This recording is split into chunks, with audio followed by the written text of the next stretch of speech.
Hello, hello. This is the Donbozos podcast, episode 4. And today we are joined by our avatar artist. As you can see in the top right corner, our avatar, Ceratus or Jaden, Ceratus, however you want to pronounce it. Jaden, how are we doing today? Good. Ready to get this podcast on the road. Yep. And of course, my name is Aiden, and I'm joined by my co-host and friend, Jeremy. Jeremy, how's it been this weekend? Pretty good. Excited that rotation happened for Pokemon, so I can stop going 0-20 against Lugia in Super Tempest format. Hey, but we still might go 0-20 against Lugia. Yeah. All maybe. right. Yeah, so very exciting. This week we have our artist of the channel, I guess of the podcast as a whole, Jaden. And you might be wondering, you have an artist? Yeah, that was not made by me or Jeremy. Jaden made it out of his own free time. Really thankful because it's quite funny and fits kind of our personalities. But we're here to talk about this week. On today's episode, we're going to be talking about, of course, our local recap, what locals we went to and how we did, and then we're going to go into our reoccurring segment of what is he cooking, and continuing to Pokemon. EUIC is happening right now. They just finished day 2, and championship day is, I guess, tomorrow early morning at 4. It's currently 10:40 p.m. on a Saturday, and since EUIC is in London, the championship finals will be at 4 in the morning. It's Tord versus I forget who, but we'll get Alex. Yeah. So we'll get into that later, and then we're gonna be talking about some League of Legends. We're gonna talk about the patch notes because we didn't talk about it last week because we did a full Pokemon episode, and then we'll also be talking about the new skins and LCS finals because that was an absolute banger at the Radley Stadium, especially the losers finals. And we'll also be talking about what we look forward to at MSI. And then, of course, we're going to have Valorant. We're going to talk about the Americas VCT as well as a skin review where Jaden gets to flame the hell out of Riot. So, boys, should we get started? Do you guys have anything else to say? No, I think I'm ready to let's see what people are cooking. Yes, sir. All right. So we're going to go ahead and get into our beginning segment as we usually do, local recap. So I know we start our local recap with do we start on Wednesday? Unless Jaden, did you go to a local on Monday or Tuesday? I went to a local on Tuesday, but it was for Yu-Gi-Oh. All right, let us hear about it. All right, so that day I kind of rushed trying to figure out my deck list because I wanted to practice the new deck that I was gonna play, which is Pearlies. It's just basically an EV dog, and they don't get the rest of their support that makes the deck like actually a meta contender until like May. But I wanted to try it out, learn like at least the base cards before they get the rest of the stuff. Yeah. And it I indeed learned the deck, but not that well. You learned it the hard way? Yeah, I kind of just ran my head out until it worked. All right, sounds good. We're gonna go ahead and move in. In the shop name and where it's located. Like yeah, Fremont, I went to 88 Card House in Newark. It's right next to a Lazy Dog in New Park Mall. Yeah, nice. Check it out. They have locals on Tuesday and Friday for Yu-Gi-Oh, and Monday for Pokemon. Sounds good. And we're gonna go ahead into me and Jeremy's weekly Wednesdays for Chris's Comics Pokemon League, which is in Fremont, California. Probably, again, I'm gonna keep saying one of the sweatiest Pokemon locals in North California. And it was the last tournament of the Sword and Shield D Block standard rotation. Jeremy, how sad are we about Standard leaving? I know we had a big episode last week. So again, if you want to hear all about cards that are leaving and what we're missing the most and just kind of the meta that we liked and stuff like that, go back to last week's podcast. But for this week, Chris's Comics, the last day that we played in for the D Block rotation, we the carpool that we wrote in, we all brought our favorite decks of the rotation. So Jeremy, what did you bring and how well did you do? Well, I brought Arceus Giratina, which is probably what I'll be playing next format too. But the main difference is we're losing Evolution Incense, so it'll be hard to find Arceus V-Stars after rotation, and also losing Crobat, which is probably I don't know. I feel like it's like the most important card. I miss energy so much. I just have to like Ultra Ball, Quick Ball for Crobats just to get it, just to draw an extra card or two to find my energy. We'll also lose Marnie and stuff too, but honestly, the stats card I'm missing is Mr. Dan himself. Dan, Yeah. draw 2 cards. You and your opponent plays rock, paper, scissors, and someone wins. If you win, draw 2 more cards. Absolutely broken. So broken. So yeah. So what were your matchups and what was your score in the end? I went 3-1. Honestly, don't remember my matchups too much. Yeah, I was just playing Arceus Giratina. My one loss, as always, is to Lugia every week. But yeah, happy that gets a lot weaker. But Yeah. yeah. All right. And I'm gonna show to the podcast now. Changing scenes. I decided to bring my favorite deck of the D-Block Sword and Shield format, which is Mewtwo V Union Control. And the cards in there were like Marnie, Quick Ball, Snorlax, all leaving rotation. And I went 3-0-1, so no losses, but one tie. My first match was against Gio, who was on the podcast last week, with the Arceus Duraludon matchup. All I had to do was get out Mitividian before he gets out of knockouts. I had the Yell Horn to stall time, and I Sydneyed away his Choice Belt plus Single Strike Energy, which means that he was only swinging for 220. So with the help of Pokemon Senility and Super Regeneration, we were able to just tie because I could not deck him out in time because we were both. He was smart about it. He slow played for it and tied, which makes sense because he wasn't winning the matchup.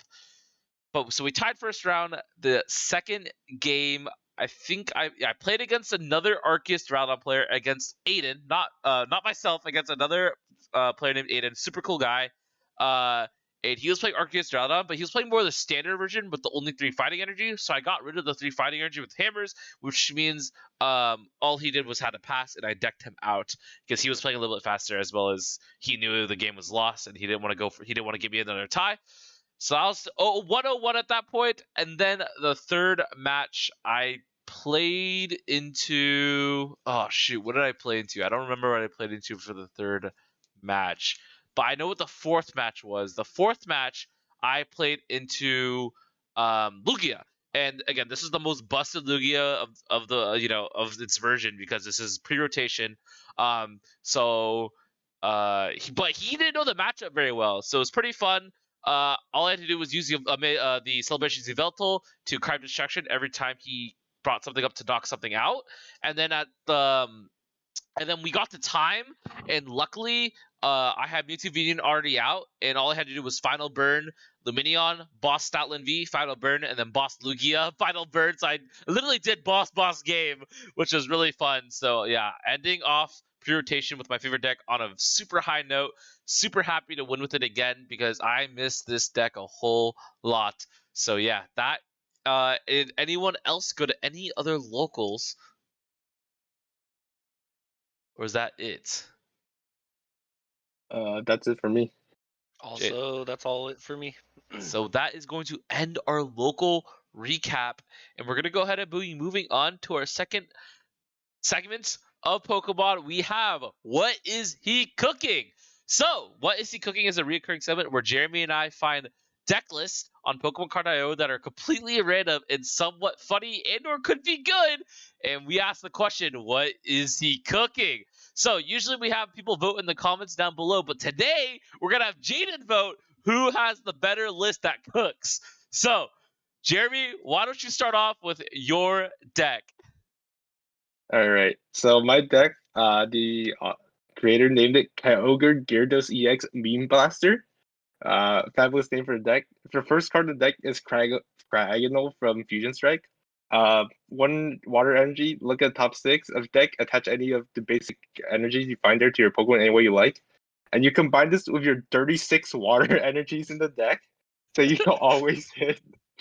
You attach it to your Kyogres or your Magikarps. Um, Gyarados EX does tons of damage if they have damage counters on them. Basically, one shots everything format. And Kyogre, I think a lot more people are familiar with this card since you run in Lost Box. With 36 energies, you don't have to stack your deck for energies since you are basically always milling tons of water energy, and you have your Rever Room for draw engine and minimal items and supporters to support the list. This deck, honestly, dude, I'm kind of down to just build this deck for fun, just like to casually play, because this deck is definitely cooking, dude. I don't know if I can top this, but this is definitely one of the decks of all time. Yeah, Gyarados EX seeing some play. It's pretty cool. The glory, of course, for easy setup for basic Pokemon. The 2 rope. I'm just not sure how many times you're gonna mulligan, but 36 energy, definitely cooking. So for my deck, I have Annihilate 1.3 is what the user named the deck, and this deck is all about Annihilate. And I know my brother is a fan of this Annihilate card, and basically what Annihilate does is for 1 fine energy, this attack does 70 damage for each prize card your opponent has taken. So if they somehow take 5 prize cards, you're doing 350 damage for 1 energy. And how will this work, you might ask? Well, we have the Bibarel for draw engine, and we have the Cacnea and Quillfish for early game. Now, the Cacnea, what it does is it has an ability. If this Pokemon is in the active spot and is damaged by an attack from your opponent's Pokemon and is knocked out, put 3 or no, not if this Pokemon is knocked out. So if it's just damaged, even if this Pokemon is knocked out, put 3 damage counters on the attacking Pokemon. So you're just foddering Cacnea and Quillfish, which is if this Pokemon is in the active spot and is knocked out from an attack of your opponent's Pokemon, put 6 damage counters on the attacking Pokemon. So you're basically foddering Cacnea and Quillfishes while you set up your Annihilates with, rare candy and things like that. You're basically just hard letting them take prizes and just swinging back and hope that the math works out because of the Cacnea and Quillfish. And it's pretty funny. I also enjoy the Frenzied Hisui, or as we call it, the Pot of Greed of Pokemon, the draw 3 cards, just the one of. But yeah, and I like seeing Jock because I think Jock is slept on. The card's not good, but it's not bad. It's search your deck for up to 2 evolution Pokemon and put them into your hand, and it's the supporter for the turn, so it's not that bad. But yeah, this is the what is he cooking that I chose, the Annihilate 1.3. Jeremy, any thoughts on the Annihilate? The Annihilate kind of goes crazy. That thing was. I remember one of our friends was playing that during pre-release. That thing was cracked. All right. So now that we've presented both decks, Jaden, what are we thinking for what is he cooking? I do like Annihilate a lot, and I like the whole Quillfish and Cacnea just smacking them back when they can. But I'm gonna have to give this to the KYOGRE Gyarados because I like the funny 36 energies. Yeah. I also the title Kyogre Gyarados EX Beam Blaster, like that is something else. Yeah. All right. Congratulations to Jeremy for what is he cooking. Leave a comment down below or tag us on Twitter or whatever what you think about the what is he cooking, and tag us some cooking lists of your own, or if you find any, and we'll definitely maybe feature it on the next episode. But now we'll be going into EUIC. So, for those of you who don't know, the European International Championship is currently happening right now. Day 2 just ended, which means we have our final 2 players ready to play tomorrow in a Gardevoir EX versus Arceus Duraludon matchup. Jeremy, what do you think of EUIC overall? I like to see that it's a lot more diverse than last format, where it's just Lugia, Lost Box, and decks that have a slight chance of beating Lugia. Yeah, So, and Mew. Yeah, and Mew. Yeah, Mew's also in there too. Yeah. Yeah. Yeah, I'm just happy to see a more diverse meta game. Yep. I'm gonna have to agree. The different matchups is quite fun. Besides the fact that the first match they decided to show on stream is a Gardevoir v Mirror, I was kind of worried because I'm like, oh no, they're just gonna show mirrors of like whatever. But it's still pretty cool. I have here pulled up the PTCGLegends.com, the top 64 kind of players in their Pokemon type. 1 and 2, that's of course Gardevoir and Arceus Duraludon. But as you can see, there's a lot of different lists. And what Douglas texted me earlier was 7 out of 8 in the top 8 are all different decks, which is super cool. But yeah, let's go ahead and run through the top 32 and highlight some deck lists. So number 3 we have Pablo, very talented player. Mew Genesect. Just the standard Mew list. Can't get more standard than this. The 3 Judge, the 1 Roxanne. But I was looking at this champion, they got the 1 Avery. Avery being really, really important. What do you think the Avery was used for? Honestly, I am not very sure. I guess it. What does it knock off? I also need to out for this. I'm not sure what Yeah. Avery is specifically for. It's a good draw supporter. It does have some disruption. You can knock off some random pieces off your opponent's board to Yeah. and then you take a knockout, so it's hard for them to like recover, especially if that path up or something. But I'm not sure if there's a specific matchup it's super good against, like how it was against Reggie's like last format. Yeah, it is a full bench meta. We have Lost Box is full benching, Miraidon is full benching, Gardevoir is full benching. So a lot of definitely a lot of things that it's good against. It's again disruption and good draw supporter. I also like the 1 fan of waves, and seeing the usage of Feather Ball is really cool. Kind of finding that replacement for Quick Ball. Moving on, 4th place, Pedro with the Lost Box, but my favorite version of Lost Box, the Charizard, the Sablezard, and the Pidgeot V, your favorite V card. Yeah. What do you think about Sablezard getting 3rd? That's like kind of the underdog of Lost Box, I feel like. Yeah, I'm just happy to see some results from this deck in the West. A lot of Japanese player or like in the East were just dropping this deck list, dropping the list and just playing the one of Greninja. So, and although this deck is like super good, so I'm just happy to see someone playing it. Yeah, and the Mawa Miltic as well for a little bit of disruption. Yeah. That's really cool. This is a deck I might be playtesting in the future. I really do like this deck. So we will have to see. And 6th and 7th. Oh, 4th. No, 5th. Sorry, 5th. We have Lasong Gudra. This is a deck that you said on last episode's podcast, the last episode on the podcast, that Gudra's gonna make a really big appearance, and here we are, 5th place, aiding with the Lasong Gudra and the 2 Drapion to deal with Mew matchup. How are we feeling about Gudra? Do you think he'll continue being a high pick for players? Yeah. Yeah, I think this Gudra deck is gonna be very popular in the format, just like how it was for like the West. There's a lot of Gudra players. Gudra was like basically near 0 play rate in Japan, but like we love it over here. And I think this deck's actually really good. So as long as there's not Giratinas rolling around, which people have stopped playing as much. So yeah.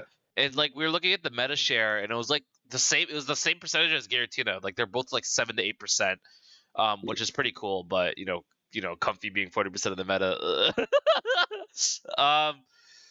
So let's give a chance for Jada to talk in 8th place. We have Robert from the UK. We have Miraidon Regieleki VMAX.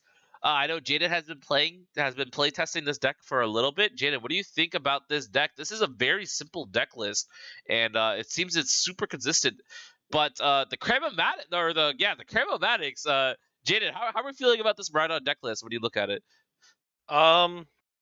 Outside of the Cramomatics, I think it's pretty good. Honestly, when I was playing my list, which I use like the Fluffy engine and stuff like that, it felt too slow, and I felt like random things were just dying when I didn't want them to.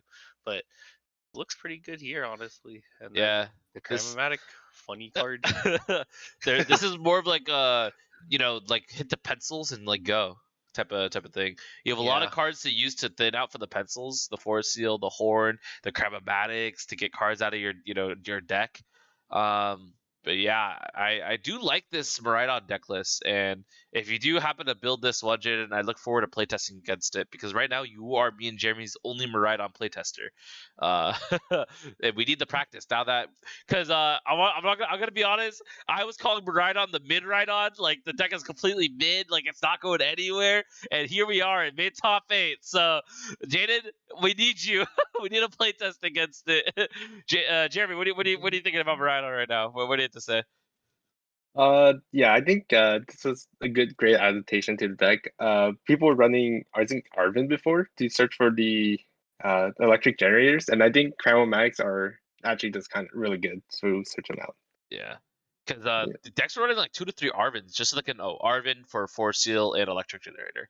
Yeah, And yeah, this list ran like more Greninjas, supporters are just for research, and then they have an extra energy. They're just really hard trying to draw into it instead of searching it. yeah. And I was hoping that Regilucky VMAXs would go down, but after them making top 8, they're probably going to stay $20. But yeah, I think the Crymatic is sick. But I think the one thing this deck list is missing is the Raichu V. I think the Raichu V is really good. Yeah. Now that Duraludon is going to be more and more popular. So we'll have to see. Jaden, do you like Raichu V?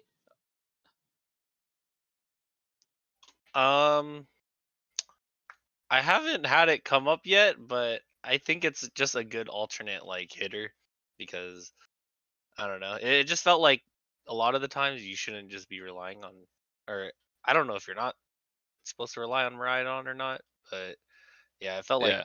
there's better options for like just swinging at them. Yeah. I think right now a lot of people are attacking with the Raikou because it only takes 2 energies and everyone's full benching, and the fleet footed is really nice. So we'll have to see. Of course, they're running the 1 of Radiant Greninja for the extra draw power. But yeah, that's a review for Miraidon. Let's go ahead and talk about Lugia really quick, because man, I did not expect them to be running the Duraludon V Max. And this is gonna take me to the next point is we have someone from our kind of local area, Noah Yoshida, Yoshi_TCG on Twitter, and he also was playing the Duraludon with Lugia, and it totally crossed my mind. Yeah, I don't know. I don't have words, man. Jeremy, what do you think about it? Yeah. I've seen some like small success in this in Japanese locals, but I didn't expect it to come out and like have been both the 6th and 7th place, have both running both Duraludons in their list. Yeah. Yeah, with the impact energy, which is basically an energy only for single strike Pokemon, and it's a rainbow energy. So it's kind of like bringing back the Aurora energy from last format, and then as well as the single strike energy for basically powerful energy. So you're basically playing pre-rotation Lugia, just without like the broken quick balls and stuff. And yeah, of course you have the Sojourner and the single strike Sojourner and the single strike Yveltal. And basically the impact energy makes it so if you prize multiple single strike energies, you can still attack, right? Because the impact energies are now just adding on more to the energy pool for your single strike Pokemon attacks. This is just pretty cool. The only attackers are, of course, Lugia, Archeops, and those single strike Pokemon. Can attack with the Radiant Serena, can attack with the Lumineon. But yeah, this is super cool. And like, I know it's Lugia, but this is probably, how Lugia was intended to be played for, using these unique special energies to make unique deck lists. And it's really cool to see Lugia being played in this way. Am I excited that we're going to see more Lugias? Not really. I know Jaden hates Lugia. I know Jeremy hates Lugia. I hate Lugia. Our friend who played Lugia hates Lugia. So I don't know. Lugia being in meta, it's kind of it's getting pretty it's pretty nerve wracking. Jeremy, what do you anything else? That's it, I think. Not the biggest fan of Lugia, but I'm happy that we're not facing Yveltal anymore. I just really hate Yveltal. Yeah, we got a different Yveltal now though. Yeah, this one I can manage with this one. Jaden, opinion? Any comments on the new Lugia? Nothing much, I guess. I mean, I would want to try it if I tried the Duraludon one, but I don't Yeah. know. It's Lugia though. All right, and let's go ahead and finish out the conversation on the hot Pokemon, the hottest Pokemon at EUIC, probably one of the most popular. Obviously, Lost Box is the most popular, but the second most popular deck, and everyone loves this deck, Gardevoir EX. Now, there's two different versions of it, but there's they all share one thing, and it's the Zacian V, probably the goat of Gardevoir EX. Jeremy, what is your first comments on Gardevoir EX? Gardevoir DX is super strong. I'm just trying to see from results of or like play rate which one's gonna be more popular in EUIC with the regular version or Mewtwo V Union, because I think online data for like online tournaments so far, the V Union one's outperforming the regular one, but I think that just might be because there's a lot more players just playing Gardevoir. It's easier to play, so more people gravitate towards it, and then like all the good players just play the V Union build. So that one just Yeah. might have inflated because of that. I think if I were to play Gardevoir, I mean, you all know me. I'm gonna want to try the Mewtwo V Union version, and I think Douglas, who was on last week, might try the Mewtwo V Union version. I feel like it breaks more, but when you get it out, and it gets going big time. So yeah, Gardevoir really, really kicking off, and Tournament in finals with it. That's a good sign for Gardevoir, because I thought Gardevoir was just okay. I didn't think it was gonna be that good, but Torn making wonders happen. Jaden, what's your comments on Gardevoir here at EUIC? When I was playing against it, it felt pretty strong, so I'm not surprised that it at least got some parts. And some of my friends that are also playing at locals, they thought he was doing pretty well with it, so not surprised. Yep. And let's end off our EUIC deck talk with Sander Wojcik's control deck. I know Jaden, you probably won't have much to say on it because you weren't paying attention. But Jeremy, what's your opinions on this Sander deck this time around?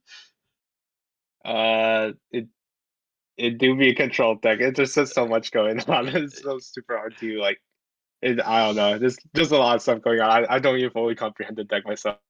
Yeah. So we have Rotom V to end turns with instant charge to draw 3 cards. I know what that's used for. Mimikyu, Baby Doll Eyes. So when you place Mimikyu down, you may use this ability, and basically Mimikyu can't be damaged or can't be hit by an effects of an attack for the turn. So basically, you like put Mimikyu down and like switch into it, and then like penny it to like infinitely stall. Uh, the Ursaluna is just basically a chonker. It's 230 HP and then has hard coat for 30 HP. So you have an effective 260 before modifiers or before other modifiers. The crab, I think, is literally just to mill. I don't think it's used for anything else. I think the crab is literally just to mill the top cards of their deck. And then the Calyrex V is for special energy disruption, as well as the Celebrations Elemental also for special energy interruption. So Calyrex V is actually really good because if the Mew player hasn't attached any energies, you just put up the Calyrex V, and basically they can't attach any energies, special energies. So you basically insta win against Mew. And then the Ralston is for Draw Engine, and the Mawile is for trapping, is kind of like the block Snorlax. The Regieleki is to recycle item cards, and then the Miltank is for obvious reasons, and the Ditto is if you need to use any of the basic Pokemon, so Yveltal, Mawile, Regieleki.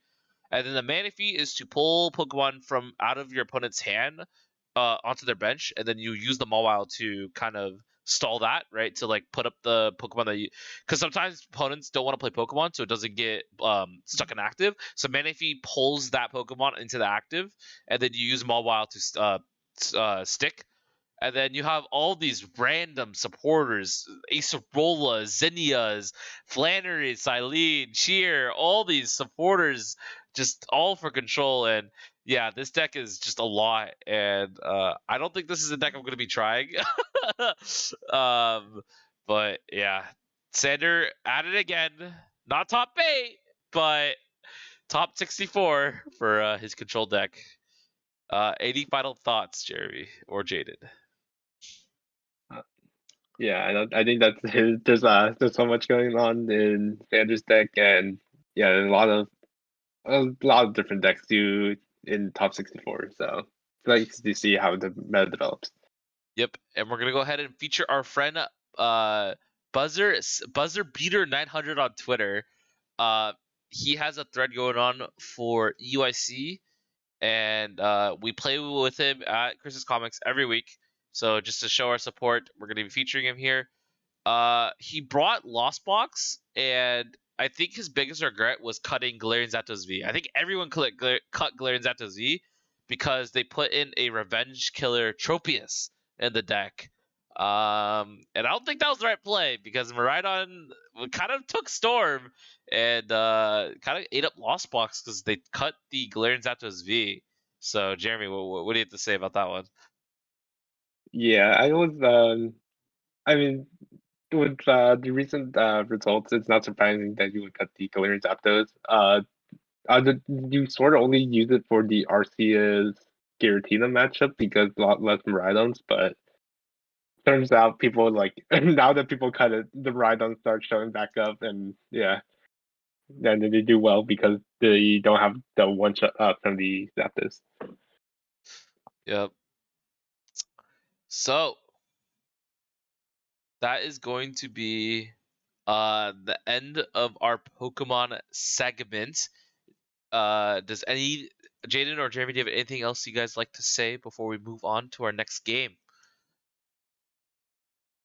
I think we're good. All right. Yeah. So let's go ahead and move into League of Legends. We have a new patch. Woo! This is our MSI patch. And I know this patch came out a week or two ago, but we didn't talk about it last episode. We're going to talk about this episode. Woo! So 13.7, I'll put it up on screen. We have a lot of nerfs to a lot of the strong champions that we saw in Pro and in solo queue, and we have a little bit of a buffs to I would like to say to pro play champions. Buffing Alistar to Zia Graves on MSI patch. I think Ryan is trying to tell us something. So yeah, Jeremy, you want to talk about a patch? You want to talk about, like, of course we're not going through every patch notes like we've done before. We're just gonna go through what we think the biggest, kind of what we think our favorite parts of the patch. So Jeremy, what do you want to talk about here? Yeah, I don't think there's anything that stands out too much for this patch, so I just picked the champion that I just enjoyed playing the most. Try Callista. Callista got a slight buff on her attack damage growth, which helps, but she's for some reason still has the. I think her all attacks only do like 90% of her AD or something still on her kit. So I would like to see them remove that before they do any of the buffs. So, yeah, yeah, Yeah, yeah, Callista I think is still gonna be bad. Coming MSI. yeah. But I'm gonna talk about Graves because Graves is one of my best champions and I like to play him a lot. Basically, for his passive, they up the crit strike damage bonus, propel it from 20% to 30%, and then they lowered his cooldown of his R, collateral damage. I don't think it'll be too much of an impact. I don't think the meta fits him quite well, and crit isn't too good on Graves right now. I like to build crit. The build I like to go to is Shield Bow into BT into Ravenous, like full lifesteal crit. But I still think the Umbral Glaive into Eclipse is quite strong, or for Graves it's quite strong. So unfortunately, I don't think this muscle will do much. Maybe I'm wrong. Again, I've been spamming Hecarim only, so haven't gotten the feel for Graves just yet. But Jaden, I know you want to talk about Kha'Zix. I know you want to talk about Kha'Zix. Yeah. So I was just reading it just now. Seems pretty good. I believe this isolation range, it reduces the distance, right? Yeah, that's the distance. Yeah, seems good, but I feel like a lot of these kind of just doesn't do enough, I guess. Yeah. Yeah, I'm gonna have to Kha'Zix agree. still a little underpowered. Yeah, Yeah. I Compared to like seeing it compared to when like I play. Rengar and like Blue Cane, it's just like Kha'Zix just feels so bad. But yeah, so if you guys want to check out the patch notes, go ahead. I'm pretty sure this is the MSI patch. So this is the patch that we're gonna see one of the biggest international tournaments of the year played on. So I look forward to that. Speaking of MSI, Golden Guardians qualified for MSI, which is huge for that organization because I feel like the organization has gone nowhere. So let's go ahead and talk about LCS Rayleigh Stadium. Losers finals, Golden Guardians versus FlyQuest 3-2, blowing me, Jeremy, and Josh's predictions out of the window. Jeremy, what are we to say about this series? I'm surprised that they won, but I'm super happy. I think I was cheering for them to win, but I didn't expect it to actually happen. But they have some veterans on there. They have played on stage. They were playing confident. I just liked seeing them do well. Yeah, same here. I only watched a couple of the games live, because I was kind of busy. But super cool that Golden Guardians could pick up the W, especially against FlyQuest, who was favored to win the whole thing, the entire split. Again, Stixay deserves it. The organization deserves it. They've been here for a really long time, and they've gone nowhere for a really long time. So for them to see to qualify for an international event is huge. And before we talk about how well do we think they'll do at MSI, let's go ahead and talk about the finals. I know both of you are freaking C9 fanboys, so C9 versus Golden Guardians. Jaden, let's go ahead and start off with you. 3-1 in favor of C9. They're picking it up. Their second split in a row. What do we have to say? Honestly, I had no expectations going into this because I haven't been paying attention to LCS, but always glad to see C9 winning, and I believe Berserker got MVP this time, so good job on him for getting MVP. Nice. Jeremy? Yeah, I'm always happy to see Cloud9 win.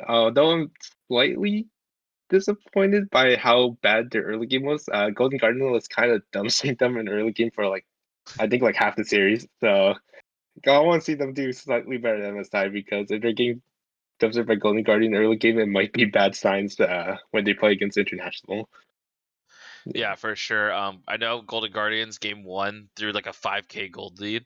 We were actually at the Carter at 1k when this series was happening, but yeah, C9 definitely like the other team favored to win it all. Just glad that they did. I do enjoy Fudge's trash talk and Sven's trash talk.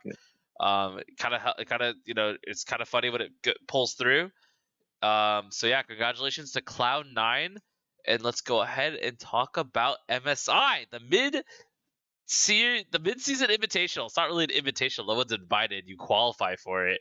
But yeah, this time major regions are sending 2 per team. So so they're trying to make it bigger because people kind of blow off MSI. But C9 and Golden Guardians as their NA representatives, the LCS representatives. Jeremy, I know you have some opinions on that, so go ahead. Yeah, I'm happy that we see 2 North American teams play, so we have a higher chance of seeing NA versus EU matches. The sad thing is, I hope at least we get one of the team in top 4, although it probably will be a lot harder now that there's 2 European teams in and 2 Chinese teams and 2 Korean teams. But if it does, I think it'll be great for the region. Jaden, what do you think about major regions being able to send 2 teams now? I think it's a lot nicer. It felt always weird just sending just the top guy, especially if a series is close or something at the end. Then it's why not send both? But I mean, now that we're sending in both, we get to see a lot more matches too, which is really nice. Yep, and I can't wait to see Gory get solo killed by every European laner out there. But I'm just kidding. Gory's cool. Yeah, I think it's cool sending 2. They're trying to make the MSI bigger. I'm also excited for the DRX skins to come out because they always come out. The team World's Winter skins always come out at MSI time, and as well as a new MSI skin. Last year we got Jax, right? We got Jax for our MSI skin last year, so got kind of cool to see what they have. But yeah, 2 teams per, it's pretty cool. I know LPL settings, an organization that when I looked at the Instagram, I've never heard of them before, so it's pretty damn cool. And I believe LCK is sending Gen.G and T1, which is probably gonna win. I'll be honest, both teams are kind of goated, but yeah, MSI guys, look forward to that. So before we end off League of Legends, we're gonna go ahead and talk about skin review, baby. So we have our April Fool skins coming out. They brought back the cats versus dogs or whatever. So yeah, for eBay we have Kibblehead Kled and Wolf and Lamb Kindred first. Jaden, let's hear your thoughts. Honestly, I love this Kled skin. I'm honestly considering getting it. I love the little the doggy bowl for his crown. It's pretty great. Yeah. I personally like the Kindred skin. I like the skin because in game it makes funny noises, like squeaky toys noises, and like whenever Wolf talks, like he borks, and it's really funny.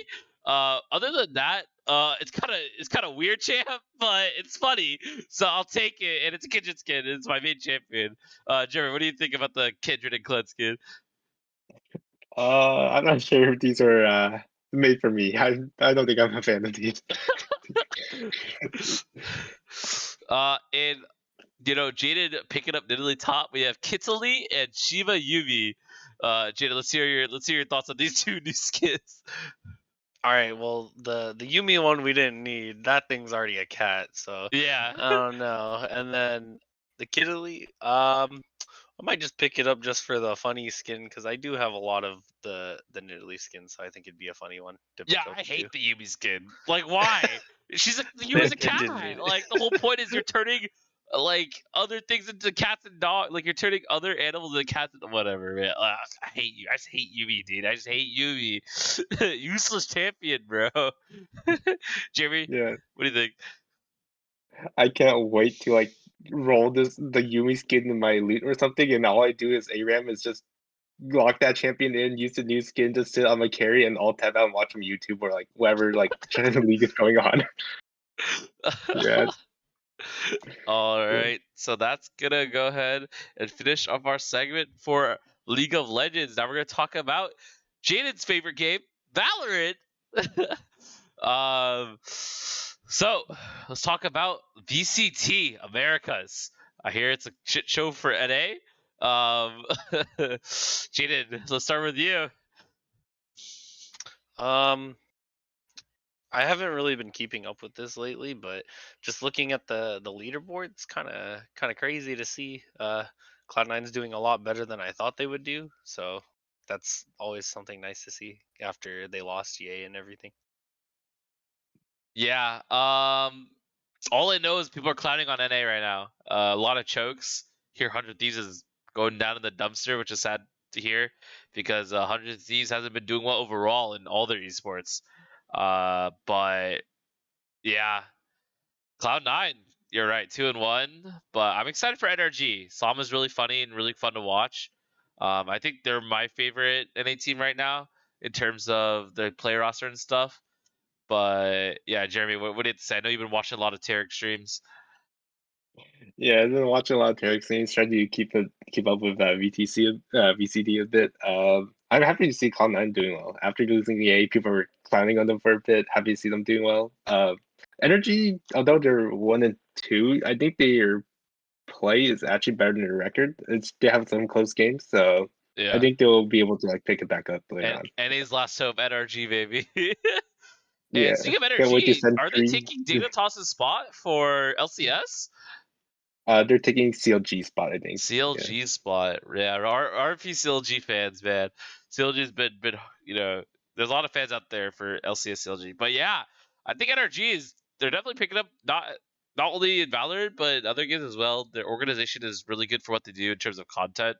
But yeah, I look forward to continue watching VCT and hope to see some NA teams at least make top 6 or top 5. Sorry. But yeah, Evil Geniuses not doing too hot, not doing too hot.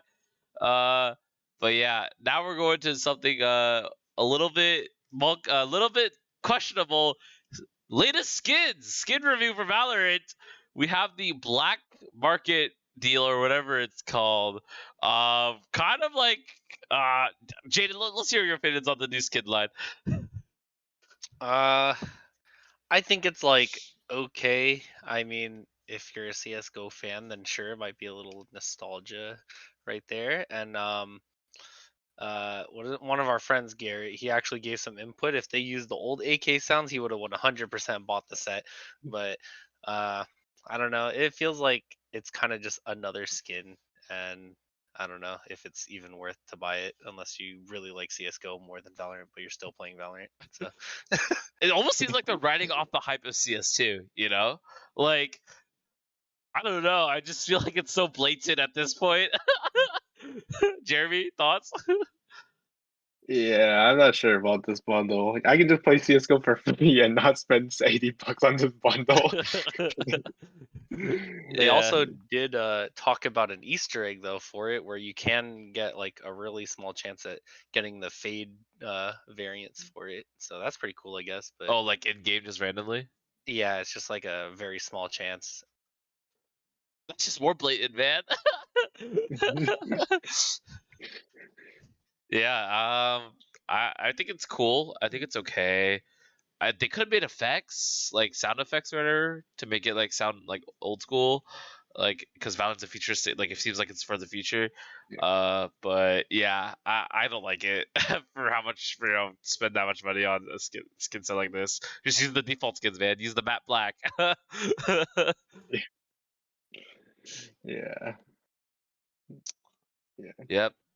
So that's all we have planned for the podcast. So Jaden, do you want to talk about anything else?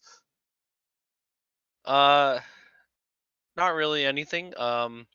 Maybe just everyone try out Nidalee Top. This shit's broken. I swear. Just don't play in Irelia. I learned that the hard way. Yeah, you've been rolling on that Nidalee Top. Yes, sir. So yeah, we've all three of us have been playing a lot of more League recently because it's been more enjoyable. I don't know why, but it's just been more enjoyable. We might play League after this. I don't know. But Jeremy, how's League been going for you? Just getting back into it, the Sejuani support kind of goes crazy, but yeah. Yeah, maybe not. Yeah. Yeah, I've been still been trying to grind League. I'm still Diamond 3. I just went on a 3-game losing streak today. Plus a dodge because I wanted to play with Jaden, Eric, and like other friends. But it's been okay. I've been getting back into Kindred, so no more Hecker Muntrick. Now playing other champions. But yeah, and for Valorant, Jaden and I are gonna be playing in a Valorant tournament.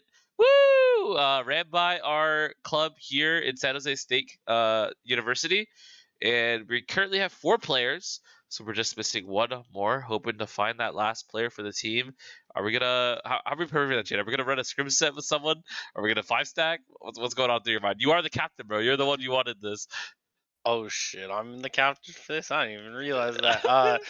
I don't know. We'll just wing it. We'll be fine. Honestly, we just have to out ego them, right? That's all we gotta do. Yeah, for sure. But I'm dog right now, dude. I haven't been practicing a whole. I haven't been playing because I've been playing a lot of League and Pokemon cards, and I hopped on today. I played like 3 games of competitive, like 2 with you, 1 with Jared. I bottom fracked every game, dude.